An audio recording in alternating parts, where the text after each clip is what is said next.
This episode of Between the Lines with FGI is brought to you by Specified Technologies Incorporated, your partner in barrier management solutions.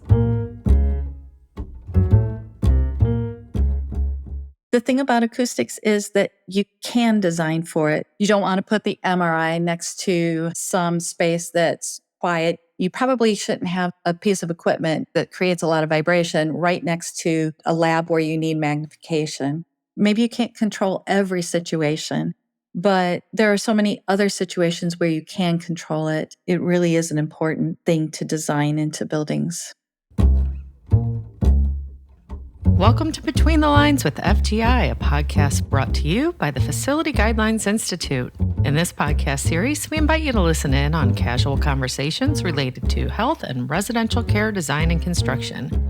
Coming to you from Washington State, the state where more than 75% of the country's hops are grown, is hard-working and sometimes beer-drinking John Williams, Vice President of Content and Outreach and Chair of the 2026 Health Guidelines Revision Committee. And coming to you live and in person from St. Louis, Missouri, home to the largest beer-producing plant in the nation, is Bridget McDougall, Associate Editor with FGI. And we are here because we are just fascinated with conversations around healthcare built environments and all things related to what we do code-wise and regulation-wise to make them safe. I do notice you said Missouri. I think I'm going to start saying Washington. There you go. What we explore on this podcast are topics and questions and stories that you don't necessarily see when you open the guidelines documents and read the codes. We go between the lines, so to speak, and bring you along with us. Today, we've invited soundscape engineering partner and principal, Mandy Kachur, to help us gain a better understanding of acoustic-related requirements in the guidelines. Ready to dig in, Bridget? Yes, I am, always. Let's do it. Mandy Kachur, welcome to you. Thanks for being here. Yeah, thanks for having me on the podcast. This is a great honor. Before we get started, tell us a little bit about who you are and what you do. I am an acoustics consultant and I work on buildings. A long time ago, I used to work on planes. And then I worked on cars after that. But it's buildings now. So the main things that I do are room acoustics, which is keeping the reverberation and reflections sounding good for the people inside the spaces. And sound isolation, which is blocking the sound, say, from one room to the other, whatever the reason for that is. And then mechanical noise control, both inside the building and to the exterior for, say, noise ordinance or not bothering the neighbors.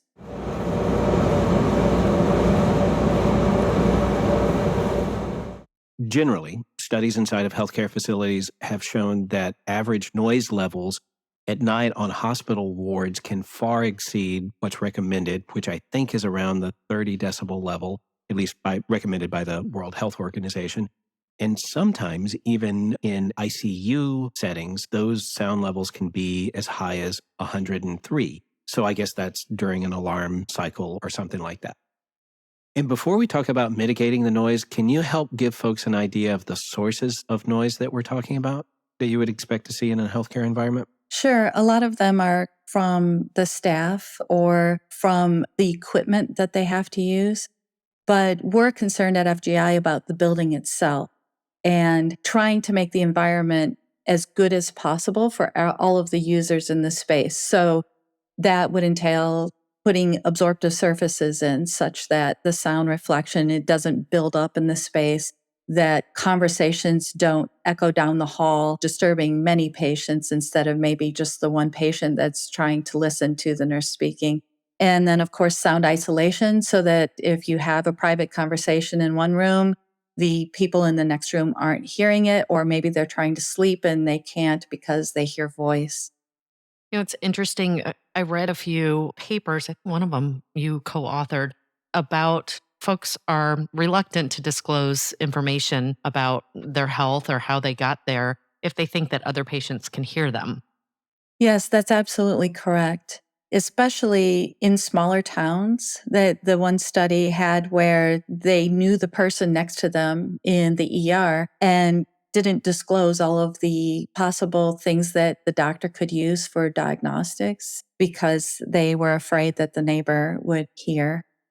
We've also had our firm called. It was a doctor's office inquiring about speech privacy because they had a patient leave. They said, I can hear what's going on in the next room. And they just got up and left. They didn't want to be in a space where they knew they could be heard. I've also personally been in doctor's offices where I've pointed out to the doctor, hey, I can hear everything in the next room. And both doctors said, we've been telling our management this and they don't listen. They do nothing about it. So the doctors are aware that this is a problem, but it's the administrators that, they have so many things to worry about. They just haven't put it to the top of HIPAA privacy, which of course is law. You need to protect somebody's information. And beyond that being law, we also now have a metric that tracks patient satisfaction to HCAP scores, which most hospitals will be familiar with. And one of the questions that they ask is, during this hospital stay, how often was the area around your room kept quiet at night? So those HCAP scores are often tied to reimbursement. So there's a real incentive behind making these spaces quiet. You have any thoughts on that? Yes, as soon as they were tied to financial implications, then yes, we found more interest in making sure that the acoustics were improved in spaces. I can't say that it's been an avalanche of people coming to us and asking about it, but I think the awareness is increasing. And then also there was a correlation, a study done where if people were more satisfied with the noise at night question, they tended to rate the whole experience higher. Yeah, and let's go ahead and break down that acronym now for anybody that needs it. HCAHPS, HCAHPS. It stands for the Hospital Consumer Assessment of Healthcare Providers and Systems Survey. It's a list of 29 questions that's given to a random sampling of adults after a hospital stay, and it aims to measure patient satisfaction. The interesting thing about this tool, developed by CMS, by the way, is 30% of hospital reimbursement is held aside and then given back to the hospital based on their scores. So mitigating noise directly impacts the patient experience, which impacts funding. Let's shift to some of those tables in the document, shall we? So inside of the FGI guidelines, there are a number of tables and a number of directives that help us look at things that you can do inside of the built environment during the planning stages and construction stages to help mitigate some of the impacts of noise transmission, noise intelligibility. So I'm really curious, when it comes to some of these things like making sure the room is quiet at night or making sure that conversations are private, where would you go first to look at that? What table? It's actually a combination of tables because the background sound level where the listener is, in this case, the patient who wants to get some rest, is important. And then the sound isolation table, so the STC of the partitions and, quite frankly, the door, because you need to block sound from the corridor also. So the combination is important. STC is sound transmission class, and it is a single number reduction of a spectrum of transmission loss where you test a partition or a door or the some element of construction, and it's how much sound does it block. So we've got a table in the guidelines that addresses this component. It's called the Design Criteria for Minimum Sound Isolation Performance Between Enclosed Rooms. And that's where you'll see the STC ratings listed for spaces between rooms. Can you give us an idea of what these numbers mean in context? For example, I see the space between patient rooms and MRI rooms requires an STC of 60, but between a patient room and corridor, it's 35. What does that mean? So a higher STC would require a better wall, a heftier wall, maybe several layers of gypsum board, maybe staggered studs or a double stud wall. The exam room to a corridor, on the other hand, being STC 35, that takes into account the door because doors are particularly bad at being able to block sound. And if you have an unsealed door, which for infection control reasons, you can't have seals around a lot of the doors, particularly in hospitals. So you'll have an inherent leak through the door. And the top of the table, you'll notice like a little tiny sub C there, meaning the composite. So it's the composite of that wall with a door, with a light, with any sort of penetration or opening. Hopefully you can plug all those up so that they're not contributing to the low. But you can't do that when you aren't able to put seals on doors. That's why the exam room to corridor is lower. Aren't patient rooms the very places, though, where you're looking to have speech privacy? What do you do about that?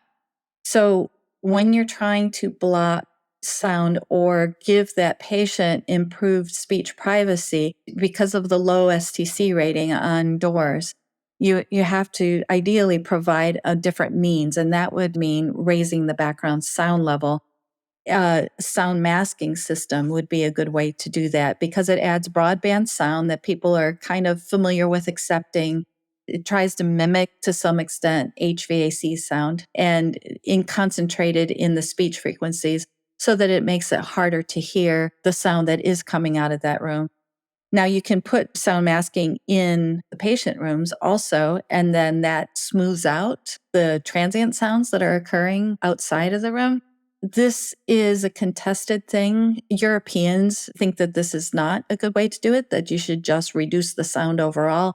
And ideally, yes, that would be the case. Everybody would walk around very hushed and quiet. Is that akin to a white noise? That's correct. Yeah. When we had a baby, we had a little white noise machine, and then everybody in the family needs one now.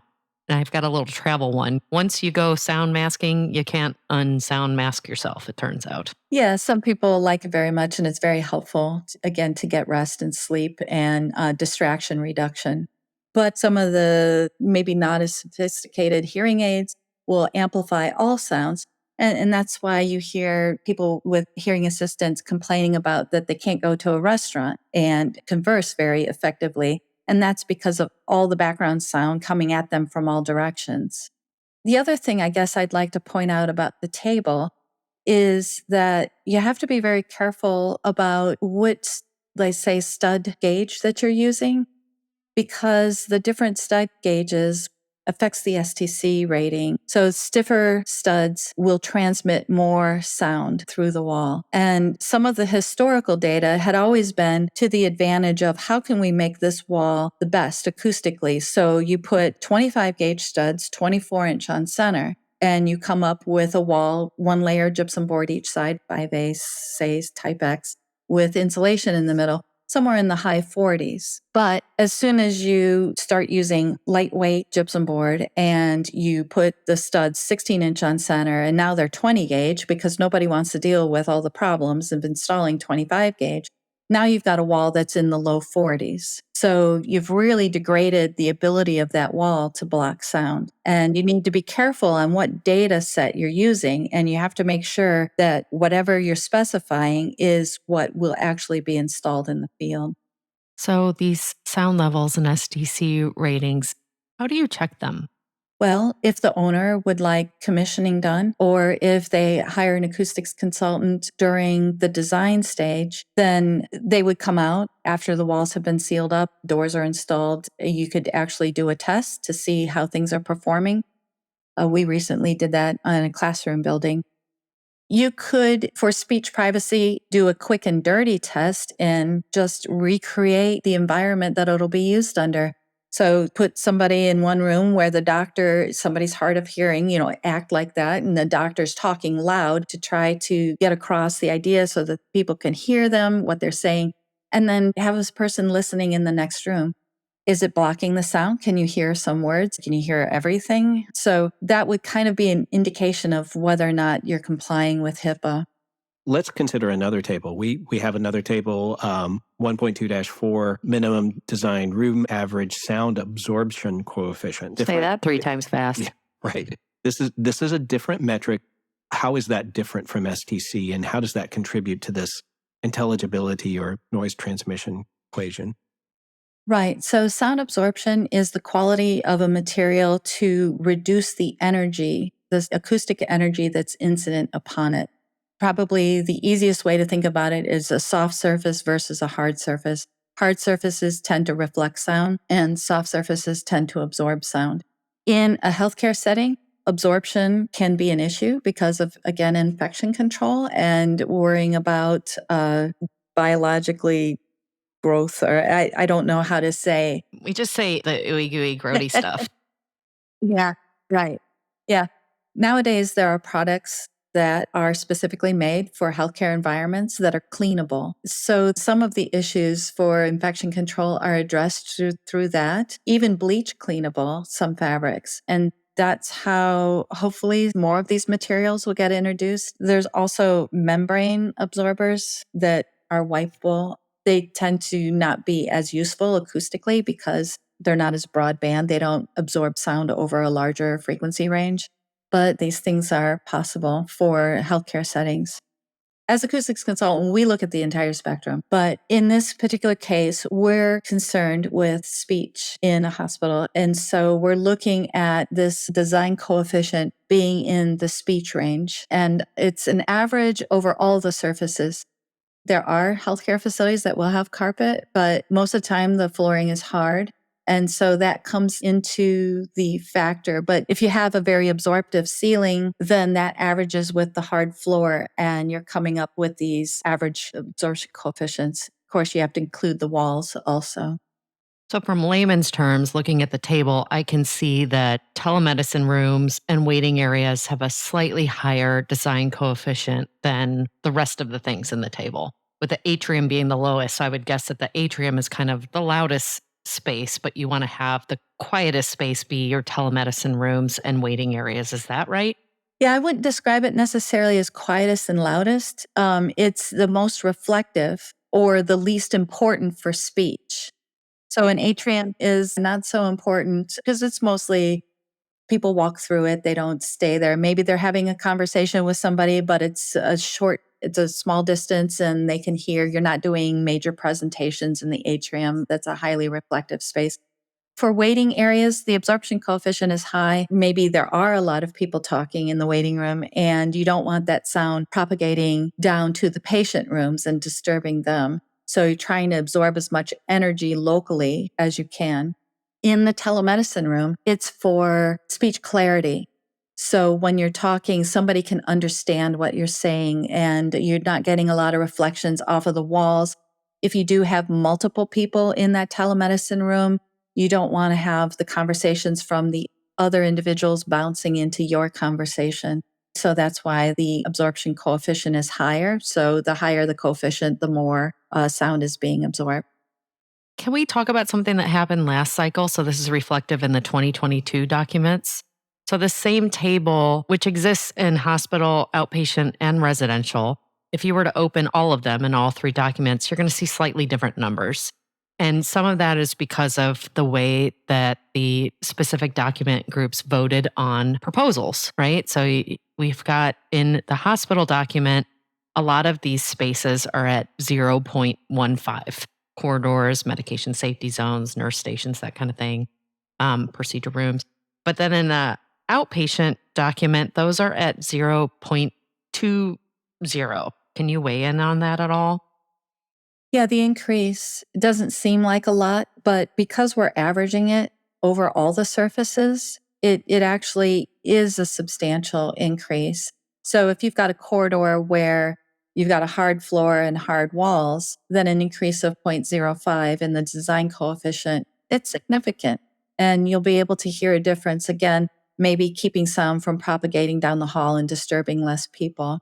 And it's just the difference between knowing which ceiling tile, that might be the difference between NRC, which is noise reduction coefficient, NRC 0.55 tile to a 0.70 tile. I don't do estimating, so I don't know how much of a cost difference there is between those, but I think those are pretty standard NRC ratings, and there shouldn't be much cost implication at all.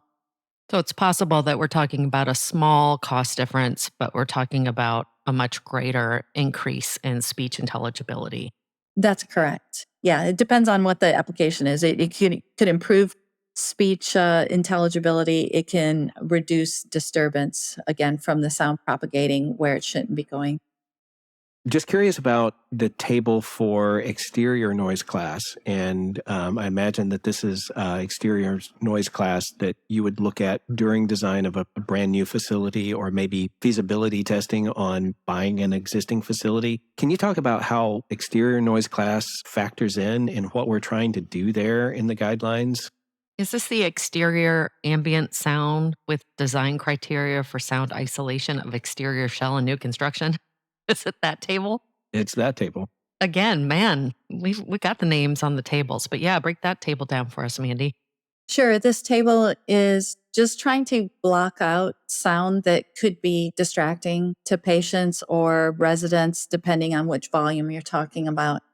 And it's trying to simplify what sounds could be coming in and trying to keep the interior of the building quieter and distraction free or annoyance free. It's something that an architect can use to design the building shell. If you have a space that's maybe less acoustically sensitive or louder in nature, then maybe the table could over design some spaces, or if it's particularly sensitive acoustically, then it might under design slightly. The table is a good guideline for handling the majority of spaces. If an owner wanted to go space by space by space and try to save some money by, say, not buying expensive windows for all locations, then I would recommend hiring an acoustics consultant to help you sort that out. We've mentioned that a couple of times. It sounds like these tables are engineered to look at maybe kind of an off-the-shelf approach to understanding how speech impacts transmission or noise reflection, or like in this table, something that is a handy tool to use that belies something that is much more complex. Is that accurate? That's absolutely 100% correct. We try to keep the tables simple enough that we're using design parameters that architects and engineers are familiar with. As an acoustics consultant, our analysis goes much deeper than the tables that you're seeing. We've asked folks in previous episodes who are the right people to have at the table during that functional program discussion. So, who would you say would be good to invite to the table to consider acoustic aspects of planning and design? Well, sorry, thinking self-serving. I don't want to sound like, oh, you should always have an acoustics consultant around, because that's what I think. I think you should. It's really not a lot of time for an acoustics consultant to give that input early in the project, but it can save a whole lot of money and hassle later on. I mean, it's a lot better than later on down the road having all of your patients say, man, we can hear everything that you're saying on these calls. Or, ooh, I can't sleep in my overnight stay because I'm directly above the HVAC system. I don't know if that's exactly possible, but Oh yeah. I've fixed both problems in healthcare facilities. Just recently had an MRI right next to medical staff room and patient room, and the doctor was very, very upset. I've had situations where HVAC units are above a doctor's office and they didn't have the proper noise control, and the doctor refused to pay rent on the space because it was unusable to him. So I had a question. You mentioned vibration, and there's a table about vibration transmission inside of healthcare facilities. And I'm curious, is that there because of acoustics? I've heard that it's there because of image quality on certain diagnostic equipment, but is there any other reason for that? That's exactly right. It's image quality. So trying to keep the image quality up. There are some recommendations for just general perception of vibration. You'll notice the patient room and other patient areas are slightly less. Micro inches per second is the velocity of the floor, and that's perceived by people. If they're lying down, they're more sensitive to vibration than if you're standing up. And so that's why the 6,000 is there, because especially in inpatient facility, you're going to have a lot of people lying in beds. this is the nerdy stuff that I absolutely love. I never would have thought about Yeah. that.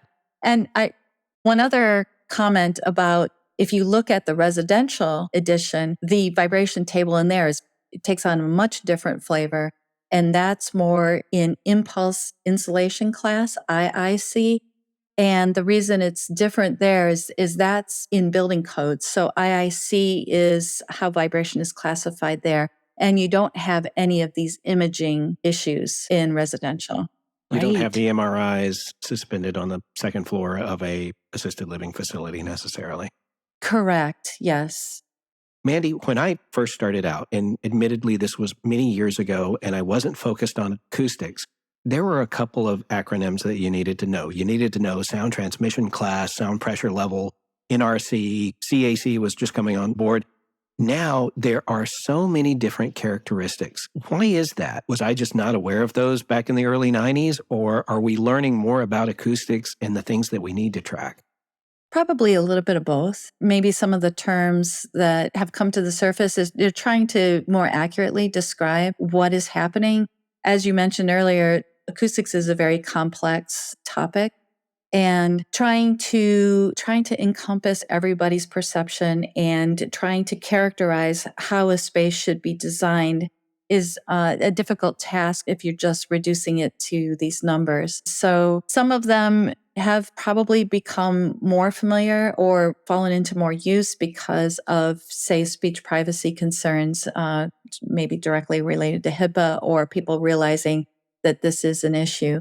There are other ones that maybe were only used within the acoustics community and then maybe are used more widely now. I think also that manufacturers are under more pressure to produce the test data nowadays than they were before, and you'll see that published more frequently. When I thumb through the guidelines and look at all of these acronyms and everything in these tables, how fluent do you think designers and architects are in these terms? Well, I know it's complex. There's a lot to know about this. It depends on, I guess, how deeply you dig into it. And maybe if you've worked with an acoustics engineer in the past, then maybe they've taken the time to explain some of the terms. I remember a project I did where I explained to an architect that porous absorbers do not block sound. And what I mean by that is everybody's under the assumption that if you just put fiberglass here or there, that your noise problem is going to go away. No, it depends on what your noise problem is. Is it a structure-borne noise problem? Is it an airborne noise problem? Is it a reverberation problem? And each one of these requires its own solution. 25 years practicing, he said he had never been told that there's a difference between those materials because everybody calls it soundproofing or acoustical. And those terms mean lots of things. And to your earlier point, a lot of what these tables do is try to make it simpler for folks and try to not necessarily lower the bar, but maybe make it more accessible, more understandable, and if you've got the awareness, maybe more achievable. Oh, absolutely. Yes.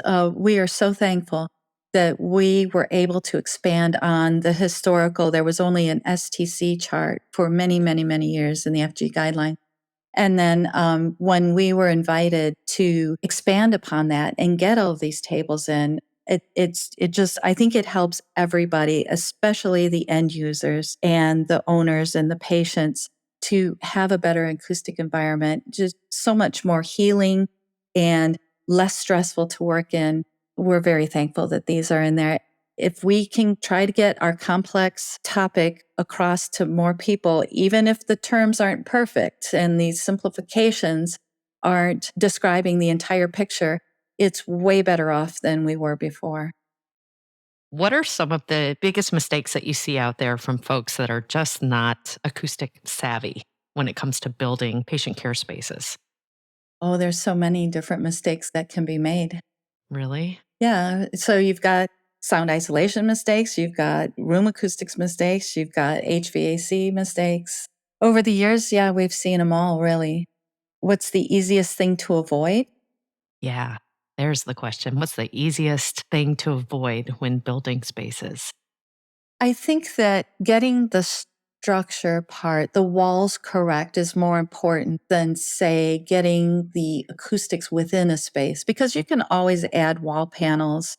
You can always change out ceiling tiles to be more absorptive. The big dollars are when you've finished the space and now you've got to cover up your finishes with another layer of gypsum board, or you have to pull off a layer of gypsum board and do something to the wall to improve it. And the same goes for HVAC. I try to encourage getting the sound isolation and the HVAC right the first time. Obviously, we want the room acoustics to be right too, but that's a much easier thing to fix after the fact. I want to say one other thing real quick about residential, the IIC. In the impact insulation from, say, footfalls, when you have a multi-story residential facility is important, because if you're looking at condominiums, the biggest complaint of multi-family facilities are, I can hear somebody walking around above me. I can hear somebody dragging a chair. So in these multi-level facilities, making sure that you've taken care of floor underlayments or isolated ceilings, that sort of thing is really important, so that you're not driving the person living below the person who has a heavy walking style absolutely crazy with being able to hear the person above. You're Right. literally waiting for the other shoe to fall. Literally, yes. I'm also thinking about mobility devices in those settings. Absolutely, yes. Anything that's going to impact the sound. Maybe it doesn't sound very loud in the space you're in if somebody's plopping a walker down or using a rollator. But if you're down below and the proper structural isolation isn't used, then it really is much louder down below than it is within the same space. Well, in the next episode, we're going to interview somebody about residential dining spaces, which I think it's going to be fascinating right after speaking with you, because you mentioned that those dining spaces can get so incredibly loud. And especially if we're talking about an aging or vulnerable population, it's that much more important to be able to get it right. Sure, because it really, really deeply has an effect on people, in that this is their time for socialization. I mean, I have a perfect example. My father, we were down having lunch with others and sitting at a table. The table was too large, and so there were too many people seated at the same table. And when we left, Dad said, I didn't talk much because I couldn't hear what other people were saying. There was kitchen noise, there was talking from the other tables. The tables were much too close to each other. It was just a really bad acoustic environment. And quite frankly, I had trouble hearing some of the people, because when you're older, maybe you don't have the same voice projection, or maybe there's something that a medical condition that prevents you from projecting. And it was not good for my father. And my father, I think, is representative of a lot of people that age, where your hearing isn't what it used to be, and taking effort to communicate is exhausting. And then if you start to withdraw, people get depressed, and then depression leads it's to bad health outcomes. It's so important to have good dining room acoustics. I can't emphasize it enough. That's been an area where we being the FGI Acoustics Group has done a lot of study, and it really emphasized the importance. I think over the course of our time speaking with you, it's really clear that acoustic considerations permeate every aspect of patient and resident care everywhere. Yeah, it's one of the senses, and it's something that everybody is in tune to. Think about it up front. That's what I'm hearing.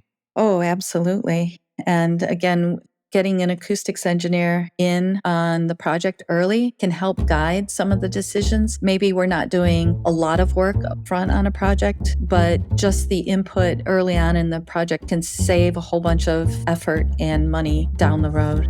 Thank you, Mandy. We're so grateful to have had this time to spend with you and talk all things acoustics. And we'll definitely have you or your people back on a later episode, because there's a lot to dig into here. Oh, yes. Thank you. I really enjoyed our conversation today. And we would love to come back and speak to you guys again.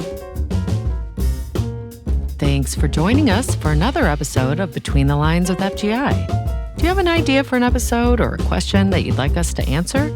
Please get in touch by writing to us at podcast@fgiguidelines.org. Also, if you're interested in becoming a sponsor for one or a series of episodes, you can reach out to us at the same address. It is podcast@fgiguidelines.org.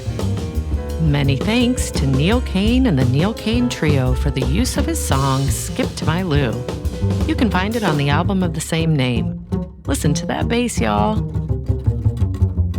Join us next time as we go Between the Lines with FGI. Bye, everybody. See you next time.